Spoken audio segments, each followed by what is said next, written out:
तो गाइस मैं आप देखें दोस्तों, आपका हमारा अपना रिएक्शन यूट्यूब चैनल से दोस्त का चैनल को वेलकम।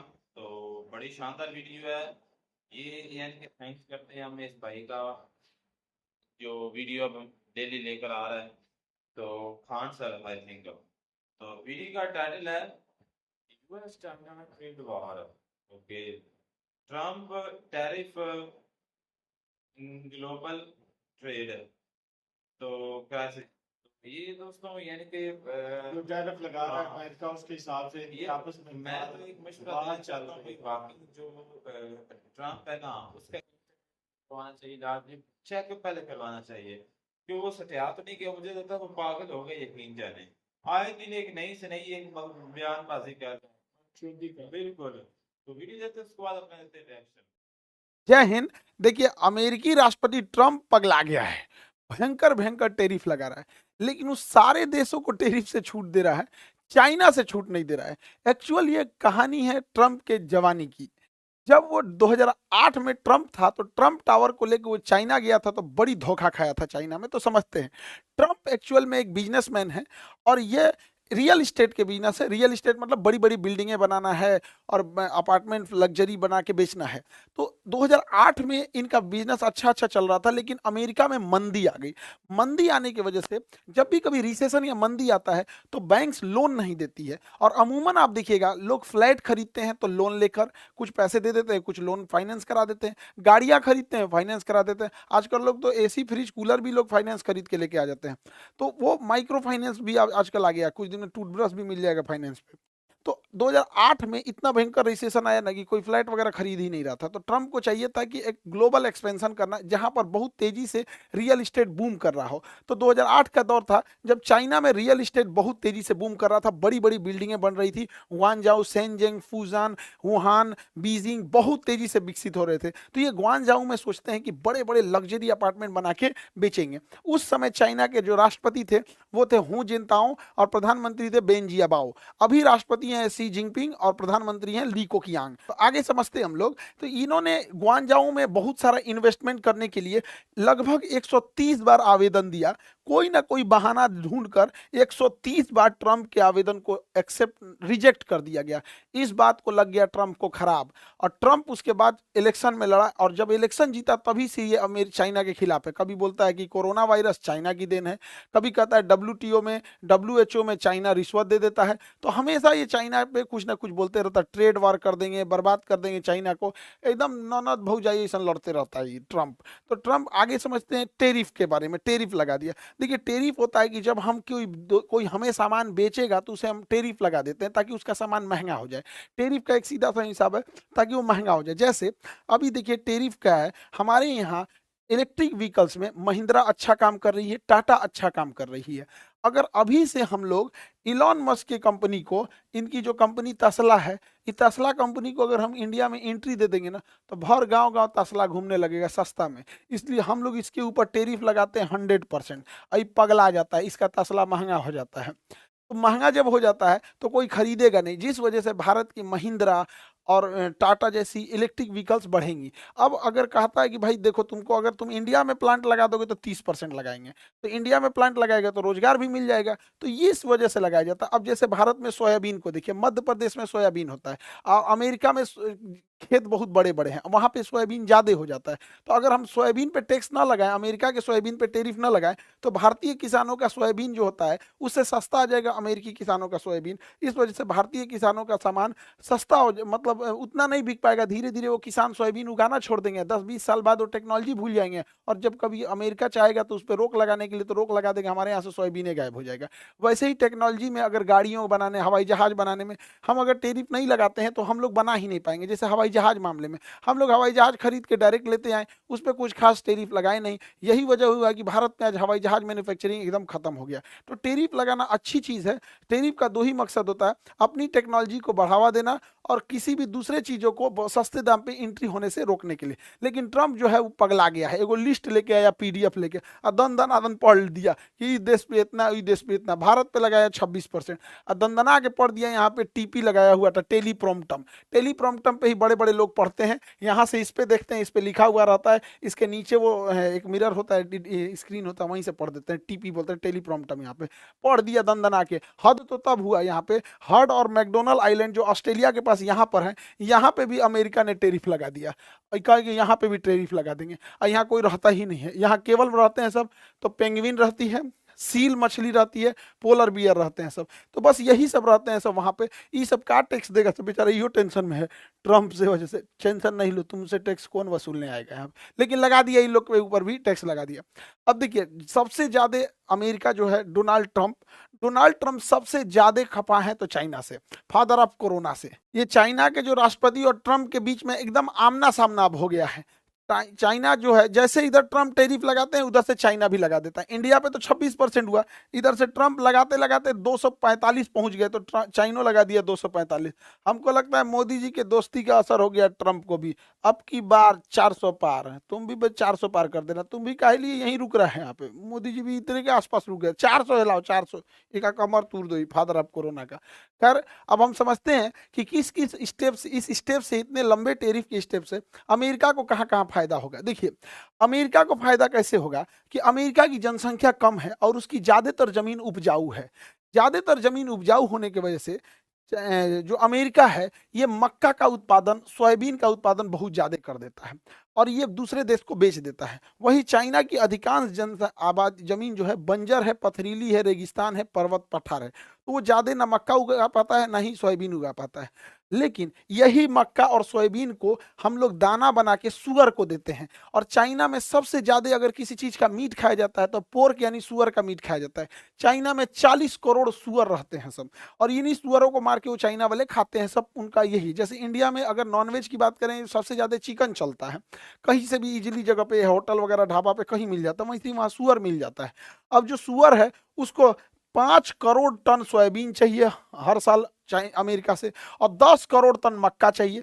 अब अगर चाइना इंपोर्ट ड्यूटी लगा देता है, अमेरिका का देखा देखी, तुम हमसे 250% टैक्स लोगे तो हम भी तुम्हारे पे 250% टैक्स लेंगे, कोई बात नहीं, ले टैक्स लेते, ले टैक्स। जब तुम्हारे पास 5 करोड़ टन जब सोयाबीन आएगा, टैक्स लगा के अपने सामान में महंगा कर देगा। 10 करोड़ टन मक्का आएगा तो चाइना अपने महंगा कर देगा। तो ये यहाँ पे गड़बड़ी हो जाती है। दूसरा, अमेरिका के पास एक ऐसी नब्ज है जिसे एनमीडिया कंपनी है। यह एनमीडिया कंपनी एक चिप बनाती है, H20 चिप।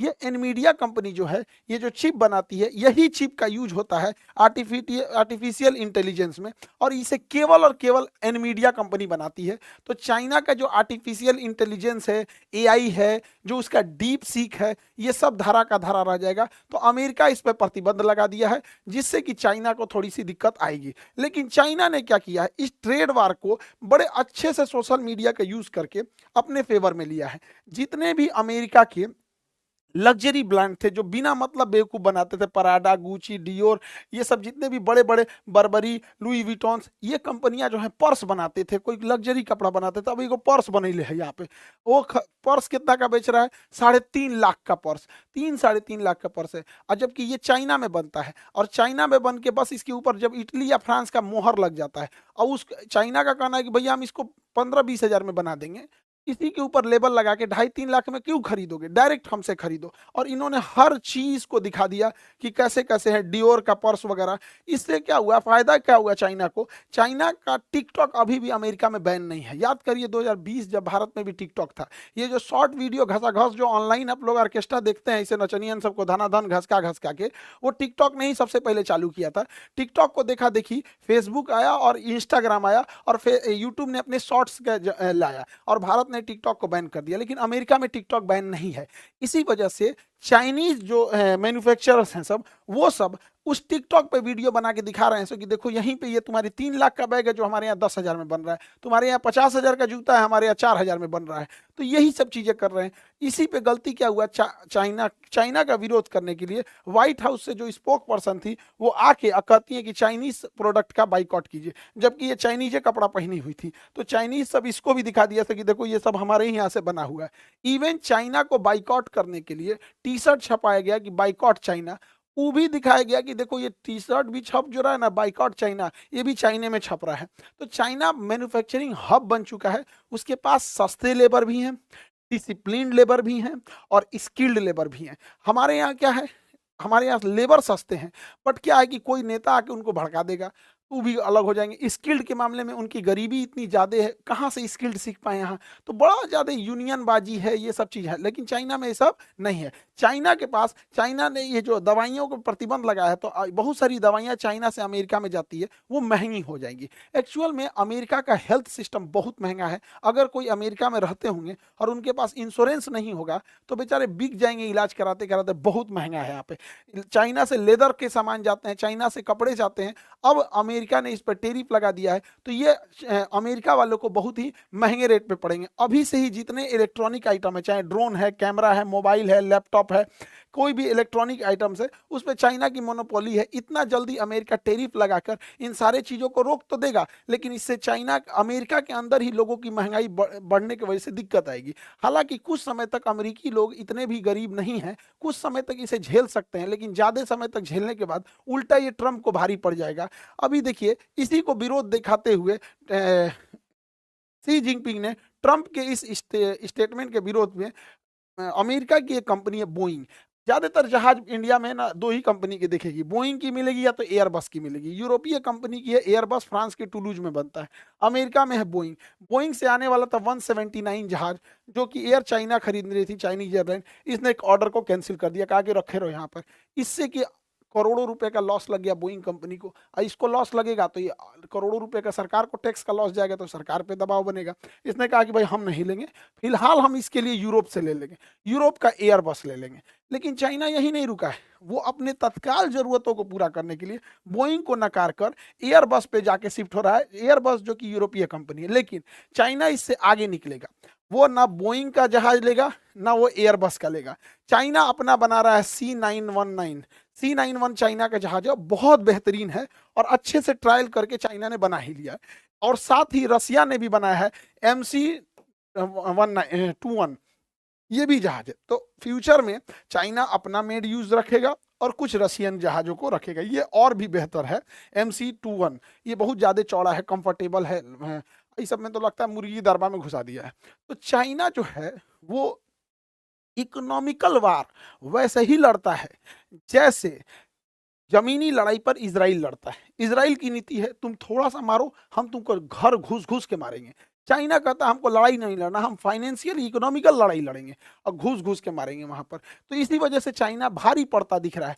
चाइना की जो सबसे बड़ी ताकत है वो रेयर अर्थ मेटल है। रेयर अर्थ मेटल उन मेटल को कहते हैं जो बहुत कम मिलते हैं, और दुनिया के रेयर अर्थ मेटल पे 70 से 80% चाइना है। ये रेयर अर्थ मेटल बहुत जरूरी होते हैं। ये मिसाइल में, रडार में, जहाज में, इसका एयरक्राफ्ट शटल में, अंतरिक्ष में, जहां जहां टिपिकल चीज होते हैं वहां रेयर अर्थ मेटल लगे होते हैं। और ये रेयर अर्थ मेटल जो होते हैं वो चाइना के पास है। और चाइना ने कहा है कि हम अमेरिका को निर्यात नहीं करेंगे, अमेरिका को एक्सपोर्ट नहीं करेंगे, ना ही किसी अन्य देश को करेंगे। चाइना इतना होशियार है कि अमेरिका को नहीं करेगा, मान के चलिए वो थाईलैंड को करेगा तो अमेरिका थाईलैंड से खरीद लेगा, इंडोनेशिया को करेगा तो अमेरिका इंडोनेशिया से खरीद लेगा। तो चाइना ने कहा कि रुक, तुम ज्यादा उड़ता है अपनी मिसाइल, जहाज, हेलीकॉप्टर, अंतरिक्ष, टेस्ला मोटर, स्पेस एक्स पे ना ले, तुमको रेयर अर्थ मेटल नहीं देंगे और बाकी किसी को देश को भी नहीं देंगे, ताकि उसको पता चले, ताकि तुम अमेरिका पहुंचा सको। और ये चाइना की सबसे बड़ी ताकत है, रेयर अर्थ मेटल। सैटेलाइट में भी रेयर अर्थ मेटल यूज होता है, कोई शटल भेजने में, कोई अंतरिक्ष एंटीना के लिए भी ये रेयर अर्थ मेटल कुछ कुछ होते हैं जो बहुत जरूरी होते हैं। भारत में रेयर अर्थ मेटल ज्यादातर हम लोग को अरुणाचल प्रदेश से मिलता है। अब जैसे देखिए सुपर कंप्यूटर हो गया, इसमें भी चाहिए रेयर अर्थ मेटल। इसी सुपर कंप्यूटर की मदद से बड़े बड़े स्काई स्क्रेपर्स बिल्डिंग होते हैं, उनका स्टेबिलिटी टेस्ट होता है, लोड टेस्ट होता है, उनकी डिजाइन टेस्ट की जाती है। इवन यही सुपर कंप्यूटर हैं जो चक्रवात और सुनामी जैसे चीजों की बहुत पहले भविष्यवाणी कर देते हैं। और चाइना इन सुपर कंप्यूटर में लगने वाले रेयर अर्थ मेटल और सिलिकॉन जैसे चिप्स को देने से मना कर दिया है, जिससे कि इसकी इस विकास में भी धीमा आएगी। हालांकि रेयर अर्थ मेटल का यूज बड़े पैमाने पर डिफेंस इंडस्ट्रीज में होता है, जैसे अमेरिका का F-35 लाइटनिंग, ये बहुत खतरनाक जहाज है। हालांकि कोई बड़े देश से लड़ाई में अभी भाग नहीं लिया। F-22 राप्टर ये ज्यादा विश्वसनीय है, हालांकि कि ये ज्यादा लड़ाई में भाग नहीं लिया है, ये ज्यादा खतरनाक है, ये ज्यादा लड़ाई में भाग लिया है इसलिए विश्वसनीय है। अभी अमेरिका ने F-47 लॉन्च किया है जो 6th जनरेशन का होगा, और अमेरिका के पास एक से एक एडवांस हेलीकॉप्टर है, चाहे वो चिनूक हो, अपाची हो, ब्लैक हॉक हो, इन सब में रेयर अर्थ मेटल होता है, इनके मेंटेनेंस में जब ये बिगड़ेंगे तब वहां पर। और चाइना ने इन सारे रेयर अर्थ मेटल पे अमेरिका के साथ साथ दुनिया के किसी भी देशों को देने से मना कर दिया है। अभी अमेरिका की जितनी भी चीजें हैं, चाहे वो रेयर अर्थ मेटल के बिना ना मिसाइल काम करने वाली है, ना रडार काम आएगा, पनडुब्बियों में भी उसकी जरूरत होती है, लड़ाकू जहाज, हेलीकॉप्टर, ड्रोन, यूएवी, कहीं पे भी देखेंगे तो ये रेयर अर्थ मेटल जरूरी है, जिसपे चाइना की मोनोपोली है। रेयर अर्थ मेटल के बाद चाइना का दूसरा सबसे पावरफुल चीज होता है सिलिकॉन। सिलिकॉन, दुनिया में सबसे बड़ा सिलिकॉन उत्पादन में चाइना और ताइवान आते हैं, तो सिलिकॉन के मामले में चाइना बहुत आगे है। सिलिकॉन की मदद से ही हम इंटीग्रेटेड सर्किट, आईसी चिप बनाते हैं, कंप्यूटर का कोर बनाते हैं, कोई भी पीसीबी बोर्ड बनाते हैं। इलेक्ट्रॉनिक आइटम्स बिना सिलिकॉन के नहीं बन सकता, इसमें भी चाइना की पूरी तरह से मोनोपोली है। ग्रेफाइट के मामले में चाइना पूरी दबदबा रखता है। ग्रेफाइट का यूज हम लोग स्नेहा के रूप में, लुब्रिकेंट के रूप में करते हैं, मशीनों में घिसावट को रोकने के लिए। जैसे हम कैरम बोर्ड में खेलते हैं, घिसने लगता है तो पाउडर छिड़क देते हैं, जिस वजह से वो फिसलता है। हालांकि इस पे ये ग्रेफाइट छिड़कते तो और अच्छा से फिसलता है, लेकिन करिया हो जाता, दिखबे नहीं करता। इसलिए मशीनों में लुब्रिकेंट के रूप में ग्रेफाइट का यूज किया जाता है। परमाणु बिजली घर में भी ग्रेफाइट का यूज होता है, बैटरी में भी ग्रेफाइट यूज होता है, पेंसिल के नोक पे भी ग्रेफाइट का यूज होता है, बहुत जगह होता है। और ये चाइना इस पे भी अपनी मोनोपोली जमा के रखा है। जब ये जो ट्रेड वॉर चल रहा है ना, इस ट्रेड वॉर में बहुत घाटा होने वाला है अमेरिका को। ये बेवकूफ को समझ में नहीं आ रहा है, ट्रंप को। तुम नहीं पढ़ा है, तुमको कहां से पढ़ा है, देख सुन, इसको पढ़। RCEP, RCEP ये चाइना का ब्रह्मास्त्र है, चाइना का ब्रह्मास्त्र है। Regional comprehensive economic partnership, regional comprehensive economic partnership ये क्या कहता है कि ये लोग आपस में व्यापार कर लेंगे। इसमें टोटल 15 देश आते हैं। अभी बांग्लादेश और श्रीलंका भी आने के लिए बोला है। 15 देश में कौन कौन आते हैं, यहां से उठाएंगे ये सब, और इसमें जापान और कोरिया और चाइना, ये सारे देश आते हैं। ये आपस में व्यापार कर सकते हैं। ऐसे व्यापार करेंगे जैसे कोई राजस्थान का व्यक्ति मध्य प्रदेश में सामान बेचना चाहता है तो उसे कोई दिक्कत नहीं होता है, लेकिन वही राजस्थान का व्यक्ति जब पाकिस्तान में बेचना चाहता है तो प्रॉब्लम्स आएगी, क्योंकि कस्टम चाहिए, सारा चीजें बहुत पेपर वर्क करना पड़ता है। तो RCEP में कहता है कि हम जो 15 देश हैं, हम ये 15 देश आपस में किसी भी तरह का हम लोग ये सब चीजें नहीं लेंगे। चाइना का कोई भी सामान इजिली थाईलैंड चला जाएगा, इजिली वियतनाम चला जाएगा, म्यांमार चला जाएगा, Singapore, Indonesia, even Australia, Japan चला जाएगा, कोरिया चला जाएगा। तो ये RCEP है सब। सोचिए, इससे अमेरिका को बहुत टेंशन है, क्योंकि अमेरिका ने टेरिफ लगा दिया 245%। अब कोई बेवकूफ चाइना से सामान को अमेरिका नहीं भेजेगा, क्योंकि 100 रुपया का भेजेगा तो उसमें 245 जुड़ जाएगा, महंगा हो जाएगा 245%, इसलिए वो इस रूट से नहीं भेजेगा। वो क्या करेगा कि वो आपका सामान पहले चाइना से भेज देगा, सपोज इंडोनेशिया, या भेज देगा ऑस्ट्रेलिया, या चाइना से भेज देगा म्यांमार, यहां भेज दिया। अब वो ओरिजिन खत्म। अब आप ना चाइना पे ना लगाए हैं, लेकिन ये सब आपस में समझौता कर दिया था RCEP, क्योंकि ये तो चाइना बिना किसी टैक्स के म्यांमार उतार देगा, बिना किसी टैक्स के इंडोनेशिया, ये 15 देशों में कहीं भी उतार देगा। तो आपने टैक्स लगाया चाइना पे, ये उतार दिया अपना सामान थाईलैंड, थाईलैंड से भेज देगा अमेरिका, जा यहाँ टैक्स उतना नहीं है। इंडोनेशिया से भेज देगा, जाओ अमेरिका। ऑस्ट्रेलिया से भेज देगा, जाओ अमेरिका, जा। डोनाल्ड ट्रंप मोए मोए हो गया। इसीलिए कह रहे थे फाउंडेशन क्लास करना बहुत जरूरी है। RCEP चाइना का ब्रह्मास्त्र है। आप चाइना पे बैन लगाएंगे, वो दूसरे देश में भेज के वहीं से पैक करके भेज देगा आपको। अगर ये ट्रेड वॉर ऐसे ही चलते रहा तो डोनाल्ड ट्रंप को बहुत घाटा होने वाला है। वहां अनएम्प्लॉयमेंट बढ़ जाएगा, महंगाई धीरे धीरे बढ़कर एक आम आदमी को भी परेशान करने लगेगी। और जब महंगाई बढ़ती है तो लोग खर्च कम करने लगते हैं, और लग्जरी गाड़ियां, लग्जरी आइटम्स के बदौलत जो अमेरिका की इकोनॉमी चल रही है वो एक दिन ध्वस्त हो जाएगी। और ऐसे ही रहा तो चाइना की BYD अभी भी इलॉन मस्क की तस्ला से आगे है। अब ये तस्ला ज्यादा दिन दिखेगा नहीं, ऑलरेडी तस्ला का सेल डाउन हो गया। और अभी भी देख रहे होंगे चुनाव के टाइम इलॉन मस्क बड़ा ट्रंप का साथ दे रहा था, अभी थोड़े से मिजाज इनके बदले बदले से लग रहे हैं, क्योंकि इनको भी समझ में आ गया है कि भाई हमारा तस्ला घाटे में चल जाएगा। अमेरिका क्या करेगा, धीरे धीरे गीदड़ भभकी दिखाएगा कि लोग उससे नेगोशिएट करें, लेकिन वो कुछ ना कुछ ऐसा करेगा, जैसे इलेक्ट्रॉनिक्स आइटम चाइना से ले आना जरूरी है तो कह देगा कि इस पे हम टैक्स नहीं लेंगे।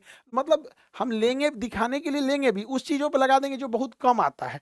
जैसे अपने घर में तेज पत्ता कम आता है, या ब्रश करने वाला टूथपेस्ट बहुत कम आता है, तो उस पर टैक्स ज्यादा लगा दो। डेली खरीद के आता है सब्जी, आटा, दाल, चावल, इस पे टैक्स कम कर दो। वही अमेरिका भी करेगा कि इलेक्ट्रॉनिक्स चीजों पे अपना ये टेरिफ को कम कर देगा। जब से डोनाल्ड ट्रंप ने ये टेरिफ वाला चीज खेला है, चाइना की फैक्ट्री दिन रात काम कर रही हैं और उत्पादन को बढ़ा रही हैं। जितना उत्पादन बढ़ेगा फैक्ट्रीज में होगा, ग्रॉस डोमेस्टिक प्रोडक्ट बढ़ेगा और चाइना की जीडीपी बढ़ेगी। चाइना की जीडीपी ग्रोथ रेट बढ़ गया है आफ्टर द टेरिफ। इसका कारण क्या है? चाइना ने सीधा सोच रखा है कि हम डंपिंग करेंगे और ट्रेड डिफिसिट जाए भाड़ में। हमारे तरह वहां का वित्त मंत्री थोड़ी है जिसको कोई टेंशन ही नहीं है। आपसे क्या ही बोले, खैर हम इनसे क्या बोलेंगे अब जीएसटी यूएसटी कुछ पता नहीं क्या बोला। ट्रेड डिफिसिट समझिए, आप लोग को बोल सकते हैं, इनको नहीं बोलेंगे। ट्रेड डिफिसिट क्या होता है?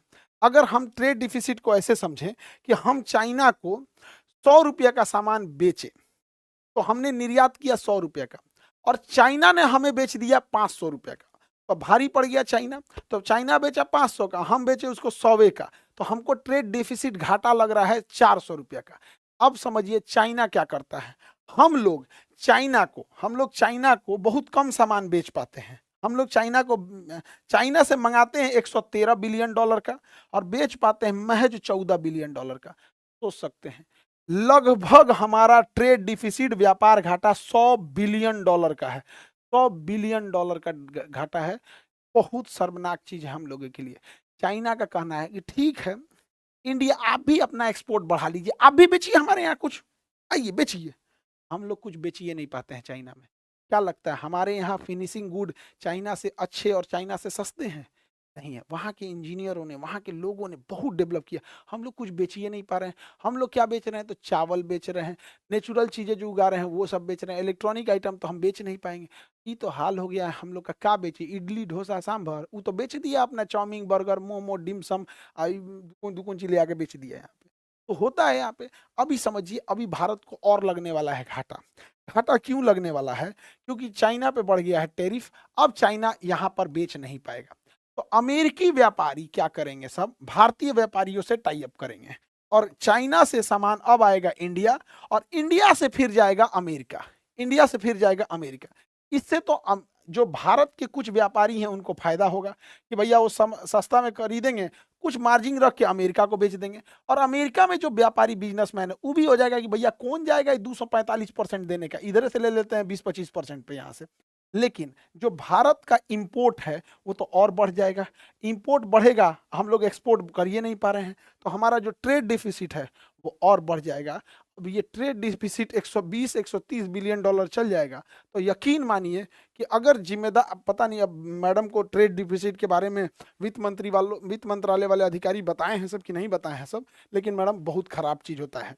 Trade deficit is not good for our country, और भी इतना भयानक ट्रेड डिफिसिट। देखिए, जब से अमेरिका और चाइना का ट्रेड वॉर चल रहा था, पूरी दुनिया एक स्ट्रेटजी पे काम कर रही थी, चाइना प्लस वन स्ट्रेटजी। यानी अपनी एक फैक्ट्री चाइना में भी रखो और एक फैक्ट्री चाइना से बाहर रखो। इस मामले में सबसे अच्छा जो जगह आता है वो इंडिया आता है, क्योंकि इंडिया में लेबर बहुत सस्ते मिलते हैं। खुद इंडिया का मार्केट इतना बड़ा है कि अगर वो लोग यहाँ बनाते हैं तो यहीं पे बहुत सारी चीज़ों को बेच लेंगे। तो इसे कहता है चाइना प्लस वन स्ट्रेटजी। इसमें इंडिया को काम करना चाहिए। हालांकि पुतिन को देखेंगे, ट्रंप को, कि ट्रंप पुतिन के काफी करीब जा रहे हैं। वो यूक्रेन वॉर को एकदम डाइल्यूट कर दिए और यूक्रेन वॉर एकदम लगभग खत्म होने के कगार पे, क्योंकि ट्रंप चाहते हैं कि पुतिन जो है चाइना के करीब ना जा सके। और ये आपस में ग्लोबल जो इंटरनेशनल रिलेशन होता है, इसमें कोई परमानेंट दोस्त, कोई परमानेंट दुश्मन नहीं होता है। अब ये जो ट्रंप हैं, इनके तो मंशा पे भी हमें संदेह होता है। हमको कभी कभी लगता है कि ये जानबूझ के टेरिफ बढ़ाएं जिससे कि शेयर बाजार धड़ाम से नीचे गिर जाए, कोई चीजें एकदम सस्ती हो जाए, धड़ाम से क्या हो जाए, एकदम सस्ती हो जाए। उसके बाद कह देते हैं कि नहीं नहीं 90 दिन की छूट दे देते हैं, अभी किसी पे ये लागू नहीं होगा, 90 दिन की छूट दे देते हैं, बस चाइना पे ये लागू रहेगा। तुरंत शेयर मार्केट बढ़ जाता है। और शेयर मार्केट बढ़ने से पहले ये कहते हैं कि अभी खरीद लो शेयर मार्केट, बहुत आराम से हो जाएगा। अभी बहुत लोगों को बुझा नहीं रहा होगा, तो धड़ाम से गिरा ही धड़ाम से उड़ गया। इसमें क्या हुआ, एक नॉर्मल एग्जांपल देके समझाते हैं आपको। ये हाईवे है, देखिए ये हाईवे है, हमको ये जमीन खरीदनी है। सपोज कीजिए ये जमीन खरीदनी है। अब कैसे खरीदा जाए? खरीद के बेच के निकल जाना है, तो हल्ला कर देंगे यहाँ शमशान घाट खुलने जा रहा है, शमशान घाट। अब जैसे ये हल्ला होगा ना कि यहाँ शमशान घाट खुलने जा रहा है, जमीन की प्राइस धड़ाम से नीचे गिर जाएगी। शमशान घाट खुलने जा रहा है तो यहाँ जमीन की प्राइस क्या हो जाएगी, धड़ाम से नीचे गिर, जैसे गिरेगी तो हम ये जमीन खरीद लेंगे, जमीन खरीद लेंगे। बाद में कहेंगे शमशान घाट कैंसिल, शमशान घाट कैंसिल, अब जमीन का रेट तो वापस आ गया। अब क्या करेंगे हम, इसमें एगो कोनो फ्लैटवा बिचवा में, एगो कोई कहीं एगो फ्लैट अमिताभ बच्चन को दे देंगे फ्री में, कि लीजिए आप ये चाबी लीजिए, ये वाला आपका एरिया हो गया। अब क्या करेंगे, बाकी प्लॉट को बेचेंगे। अरे आके रहो ना जी, यहाँ फ्लैट में खरीदो, ये करोड़ों का खरीदो ना, ये अमिताभ बच्चन के पड़ोसी कहलाओगे, ये हुआ तो ये जो फ्लैट बिकना चाहिए 3 गुना दाम पे बिक जाएगा। उसके बाद अमिताभ बच्चन साहब को कहेंगे कि बेच के जाना है तो जाइए, रहना है तो रहिए, वो समझे यहाँ पे निकल गया। ऐसे शेयर बाजार होता है, परसेप्शन का खेल है। हालांकि कोई जरूरी नहीं कि शेयर बाजार केवल ऐसे हो, एक आम इंसान को समझने के लिए बताए हैं कि कब जब संभावना दिखती है कि ये चीज फ्यूचर में जा सकता है तो उसकी बिना मतलब वैल्यू बढ़ जाती है, और वो संभावना दिखती है खत्म हो गया तो घट जाती है। जैसे जमीन, क्या मतलब बनता है, कोई जमीन महंगा पे महंगा हुए जा रहा है, कोई सस्ता पे सस्ता हुए जा रहा है, तो हमको तो ट्रंप के मंशा पे भी डाउट होता है क्या कर रहा है। इधर जैसे ट्रंप ने अनाउंस किया भारत पे भी 26% टैक्स, तो यह एप्पल कंपनी जो चेन्नई में अपना मैन्युफैक्चरिंग करती थी, इसने सोचा कि एक काम करते हैं, जल्दी जल्दी इसको पहले अमेरिका में भेज देते हैं, कहीं ये महंगा मत हो जाए, बिना मतलब 26% एक्स्ट्रा क्यों देंगे। तो इसने ग्रीन कॉरिडोर बनाया, आईफोन ने। ग्रीन कॉरिडोर में गाड़ियों को रास्ता दिया जाता है, अमूमन यह किसी वीआईपी के लिए या फिर बहुत इमरजेंसी में, कोई मेडिकल इमरजेंसी होता है तब ग्रीन कॉरिडोर बनाया जाता है। ग्रीन कॉरिडोर में पूरी सारी सड़कें खाली करा देती हैं, और ग्रीन कॉरिडोर बना के और उस जहाज में भर भर के लेके गए थे लोग यहाँ पर, और यहाँ पर 600 टन, सोचिए 600 टन आईफोन ले गए, यानी 15 लाख यहाँ से आईफोन को अमेरिका ले गए हैं लोग। 6 अलग-अलग जहाजों में 100 टन भर के 6 अलग-अलग जहाजों में लेके फ्लाइट यहाँ से उड़ गया है। जिस चेन्नई एयरपोर्ट पे कस्टम क्लियरेंस में 30 घंटे लगता था, आईफोन ने उसे 6 घंटे में करवा के और तुरंत वहां से उड़ान भर दिया। क्योंकि टेरिफ लगने से पहले अगर आप देश की सीमा छोड़ चुके हैं तो उस पर टेरिफ नहीं लगता है, क्योंकि आईफोन और एप्पल को पता नहीं था कि ट्रंप इतना जल्दी ये हो जाएगा, और उन लोगों ने आनंद फानन में आके तुरंत लेके उड़ गए सब। जब उड़ गए सब वहां उतरे सब तो पता चला अभी 10 दिन की छूट है, फिर पता चला कि अभी 90 दिन की छूट है। अभी डेली टेस्ट का जो है 22 अप्रैल से चालू हो जाएगा। Daily test 50 question with discussion आप लोग के लिए, क्योंकि एग्जाम इधर सब पास पास में है। और एएलपी का बैच जो होगा वो 24 तारीख से स्टार्ट हो जाएगा। पिछली साल जो हम लोग स्टार्ट किए थे नीट और जेई, तो ऐसा लगता था कि रिजल्ट आएगा कि नहीं आएगा। अभी जेई मेंस का रिजल्ट आया है। इन लोग जो एडवांस की तैयारी कर रहे हैं उनकी शुभकामनाएं, जिनका मेंस हो गया उनको भी ढेर सारी शुभकामनाएं। इन ऐसे होनहार बच्चे जो थे अभी आए थे उन लोग का रिजल्ट हो गया यहाँ पे। बड़ा खुशी हो रहा था इन लोगों से मिलकर कि पिछले साल हम लोग जब शुरू किए थे तो नहीं लगा था कि एक साथ इतने बच्चे आ जाएंगे। अभी तो कुछ ही बच्चे थे जो पटना में थे, कुछ बच्चे ऑनलाइन थे, कुछ बच्चे अभी मेन एडवांस की तैयारी में हैं। तो बहुत जल्दी रिजल्ट आ रहा है, और नीट में भी इसी तरह से रिजल्ट आएगा। बहुत खुशी हुई। अब आप लोगों को कोटा जाने की जरूरत नहीं है, यहीं बैठ के पढ़ाई कीजिए बेस्ट फैकल्टी के साथ, एट मिनिमम फीस, कोई क्वालिटी से कंप्रोमाइज नहीं। आई होप आप सारे टॉपिक समझ गए होंगे। मिलेंगे नेक्स्ट क्लास में। जय हिंद। तो भी खत्म।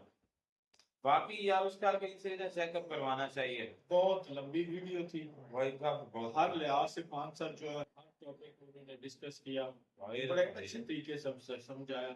और जिसका ओवरऑल हमने यही निचोड़ निकाला है कि जो चाइना है वो यही कहता है कि पुष्पा झुकेगा नहीं साला। तो ये हकीकत है। चाइना जो है वो कह रहे हैं कि इकोनॉमिकली अमेरिका से बहुत I am next power of the world, बहुत आगे है। और यूएसए जो है ये नहीं चाहता कि चाइना या कोई और मुल्क जो है वो उससे आगे बढ़े। इस वजह से वो चाइना पे शिकंजे कस रहा है, उसे पीछे धकेलने के लिए वो तरक्की ज्यादा ना करे, उनसे आगे ना बढ़े। लेकिन चाइना तो फिर चाइना पुष्पा की तरह यही कहता है कि झुकेगा नहीं साला। तो वो हकीकत में कर भी रहा है। भाई कमाल है। मैं कहता हूँ कि चाइना सुपर पावर कहना चाहिए तो चाइना को कहना चाहिए। क्यों? वो 1949 में उसने आजादी हासिल की है और बहुत थोड़े टाइम में उसने बहुत ज्यादा तरक्की की है। बहुत मेहनती लोग हैं। और उसके अलावा वहां पर देखें तो जो यूएसए उसने बहुत ज्यादा सैंक्शंस लगा रखे हैं चाइना पर, लेकिन उसके बावजूद भी वो बहुत ज्यादा सर्वाइव कर रहा है, बहुत अच्छे तरीके से जो है ग्रो कर रही है। और उसके अलावा जो उनके पास जो यानी कि पैसे रिजर्व पड़े हुए ना भाई, वो तकरीबन $31 ट्रिलियन उनके पास आई थिंक इतने पड़े हुए हैं। 31 या 32, और जो अच्छा। जो यूएस है उसके पास सिर्फ अच्छा, देख लें कि वो जहाजों की बात उसने कांसर ने की, तो उसने वो बोइंग जो है और एयरबस जो है उसका इंतखाब उसने छोड़ दिया, चाइना ने। उसने अपना जो है वो बनाया है, और रशिया का जो है MC-22 मेरे ख्याल में, तो वो इस्तेमाल कर रहा है। ये मैं कहूंगा कि चाइना जो है रशिया का इस्तेमाल नहीं कर रहा, यानी कि वो वो इस्तेमाल में लाएगा ना। हाँ लाएगी ना, लेकिन ये कि उसने कहा कांसर नहीं, कि रशिया ने भी अपना बना लिया है। अब वो भी लेकिन काफी चाइना बेहतर है। यूज कर रहा है। चाइना अपना तो यूज कर रहा है ना, खुद उसने बनाया है, तो उसके साथ जो है कमी बेशी जो है, कमी को पूरा करने के लिए उसने रशिया के जो है ना वो भी इस्तेमाल करेगा। MC-22 कौन सा, वो भी काफी अच्छा है जो खान साहब बता रहे हैं। बाकी ये नहीं कि अगर चाइना को ये जंग जीतनी है ना टैरिफ के हिसाब से या अमेरिका से, तो उसको ज्यादा कह लें कि अपनी चीजों को प्रेफरेंस देनी पड़ेगी। अमेरिका की चीजों पे कम से कम इंसार करना पड़ेगा चाइना को, तब जाके फिलहाल भी वो जो यूएस है उससे काफी आगे कम्पीट कर रहा है, तो उसकी ज्यादातर मोस्टली चीजें जो है ना वो अपनी बना रहा है, तो इस वजह से वो आगे है यूएसए से। और मुझे लगता है कि यूएसए जो है ना उसके काबू में ये चाइना नहीं आने वाला किसी सूरत में। नहीं आएगा। ये इसने पहले 126% टैरिफ लगा, चाइना ने भी उतना किया। अब 245 है, चाइना ने फिर 245 कर दिया। तो यानी कि एक दूसरे को सही टक्कर के जवाब दे रहे हैं। तो मैं शी जिनपिंग को जो है वो कह लूँ कि सल्यूट करता हूँ यहाँ पर, वो बड़ा अच्छा कर रहा है जो यूएसए को आके दिखा रहा है। तो कोई तो उसको टक्कर का मिला है ना। इसके बाद और सिलिकॉन जो है, सिलिकॉन के हिसाब से अगर बात की जाए तो वो मेरे ख्याल में काफी जगह पे इस्तेमाल होता है, जिसकी वजह से चाइना और ताइवान जो है ये दोनों ममालिक जो है सिलिकॉन के हिसाब से टॉप पर हैं। तो ज्यादातर यही दोनों ममालिक जो है वो बना रहे हैं, ताइवान और यार चाइना। वो ज्यादा प्रोडक्ट है, हम तो एक एक का नाम भी नहीं ले सकते इस तरह में। तो हमने ये सीधा सीधा जो पॉइंट है ओवरऑल हमने जो जो बात जो नोट की वो ये है कि चाइना इंडिया अपना जो यूएसए उससे बहुत ज्यादा आगे जा रही जदीद, उसके पास पनडुब्बियां हैं, हर उसके चीज बाद आगे है। हेलीकॉप्टर्स हैं, उसके बाद फाइटर जेट्स हैं। तो ये कह रहे हैं कि बहुत ज्यादा कंपटीशन इन दोनों ममालिक में चल रहा है।